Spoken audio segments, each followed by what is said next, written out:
Hello, ആ അമ്മയാ. ദാ കൊടുക്ക അച്ഛന്. ഗുരുവായൂരുന്ന് ഹരിയാ. ഹലോ, നിങ്ങളവിടെ 41 ദിവസം ഭജനമിരിക്കാൻ പോയതോ അതോ ഒന്ന് കുളിച്ചോഴാൻ പോയതോ? അച്ഛന് വിശ്വാസം ഇല്ലാച്ചാ ലതയോട് ചോദിക്ക്. ശരിക്കും ഇവിടെ മീര മടങ്ങാൻ കൂട്ടാക്കണില്ല. ആ, നീ നിന്റെ ഭാര്യ നാക്കെടുത്താ കള്ളവല്ലാണ്ട് പറയൂ. അച്ഛന് വിശ്വാസം ഇല്ലാച്ചാല് ഫോൺ ലതയ്ക്ക് കൊടുക്കാം. ഹരിടാച്ച, ഇത് ഞാനാ ലത. എനിക്കറിയാം. ഊട്ടിയിൽ പോയിട്ട് ബാലൻസ് വെച്ച ഹണിമൂൺ നിങ്ങൾ ഗുരുവായൂർ ആഘോഷിച്ചു അല്ലേ? സത്യമായിട്ടും പറയാ, മീര മടങ്ങാൻ കൂട്ടാക്കഞ്ഞിട്ടാ. നിർമ്മാല്യം തൊഴിലും ചീട്ടാക്കലും പ്രസാദം വാങ്ങലും അവക്കിവിടെ മേൽശാന്തികള് വലിയ തിരക്കാ. തന്നെ മീരയുടെ വെപ്രാളം കണ്ടാ തോന്നുക പണ്ഡിതരാജപ്പട്ടം കിട്ടിയത് അവൾക്കാന്നാ.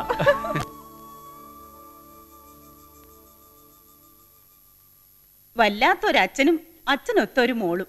ഭരതൻ എന്തോ സമ്മാനം കിട്ടിയതിന് ഇവളെന്തിനാ കിടന്ന് പിടയ്ക്കുന്നത്? പിടയ്ക്കൂടി, അവൾ പിടയ്ക്കും. മീരയുടെ ആരാ ഭരതൻ? അച്ഛന്റെ മരുമകൻ. അതായത് റിട്ടയേർഡ് ഡെപ്യൂട്ടി തഹസീൽദാരായ ഈ തിരുശ്ശേരി ബാലരാമ പിഷാരടിയുടെ അന്തസ്സുള്ള ആഭിജാത്യമുള്ള മരുമകൻ.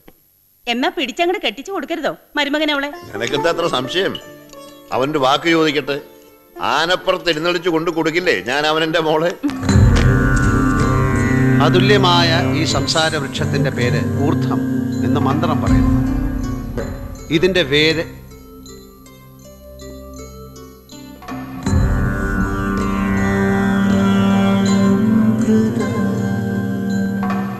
ബ്രഹ്മം സദാ ഈ രൂപം ധരിക്കുന്നുവെന്ന് ശങ്കര ഭവൽപാദർ വിവേക ചൂടാമണിയിലൂടെ സമർത്ഥിക്കുന്നു.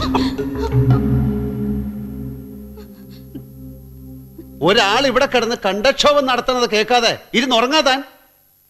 കഥകളി ഉണ്ടായിരുന്നോ ഇന്നലെ വെളുക്കോളം വീട്ടിലെ? ഇറങ്ങിപ്പോവാ ക്ലാസ്സിൽ നിന്ന്. ഇനി സംസ്കൃതി പറയണോ?